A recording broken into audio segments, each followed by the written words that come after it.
And just like that, the match started in silence and history. Chapter 6, The Long Rally. I will spare you the play-by-play and instead offer the truth only a watcher who has paid attention can give. Eli played like a blueprint being drafted in real time, angles and percentages and a patience that seduced mistakes. Jonah played like thunder learning grammar, explosive, then suddenly precise. They put each other through the rehearsal of every teenage dare: hit bigger, stand closer to the baseline, take the ball early, don't blink. Midway through the second set, something inside the match shifted. It wasn't visible to the untrained eye, but I saw Mara's chin lift a fraction. Eli had begun to press, trying to win a point twice in one swing. Jonah, usually the gambler, started to trust the points that built themselves. It was as if they had borrowed each other's courage for a few games. That is love too, in a fashion, the willingness to become a little like the one you've studied longest. At 5-5, they played a rally that felt like the biography of all three. Cross-court, down the line, retrieved at a sprint, a slice that died low and mean, a forehand that spun guiltless and bright.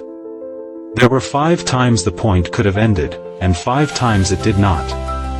In the middle of it, near the baseline where the paint had faded to chalk, Eli slipped and recovered, and in his eyes I saw the memory of Charleston and Mara on the clay, and the word never that had haunted them all. He steadied. Jonah didn't rush to finish. The ball came back again and again, a question nobody wanted to answer wrong. It ended with a backhand from Jonah that clipped the tape and flopped over, unlovely and perfect. He didn't fist pump. He just looked up at the sky like it had something to confess. The crowd made its noise. Mara nodded once as if a theorem had been proven. In the third set, fatigue wrote its cursive. Eli's legs wept, Jonah's lungs complained. They pushed past comfort into the place where honesty lives. It is impossible to play that hard and keep your secrets. When Eli saved 2 match points with serves that dared the sidelines, I knew he was confessing, I am afraid of what happens if I lose you. I knew, because men do not toss the ball that high unless they are reaching beyond safety. Match point number 3 came on Eli's serve, deuce side, sun poking through the gray as if to witness. He tossed, struck, followed. Jonah guessed right, blocked, recovered, and when Eli came forward, there was a hush, the kind that belongs to surgeons and saints. Jonah threaded a pass down the line. The ball landed on the paint.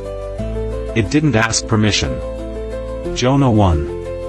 The scoreboard blinked it into being as if the numbers needed to gather their courage. He didn't roar. He walked to the net and put a hand on Eli's shoulder. They were not hugging the past goodbye, they were acknowledging it like distant relatives at a reunion. Mara descended the bleachers with the slow certainty of someone walking toward her own verdict. She applauded both. She leaned into Eli first, her hand finding his heartbeat. She touched Jonah's cheek, then stepped back. 3 people, a triangle, not a trap but a map. This is what romance looks like when it grows up. It leaves the trophy on the table and asks for a conversation none of them wanted to have in public.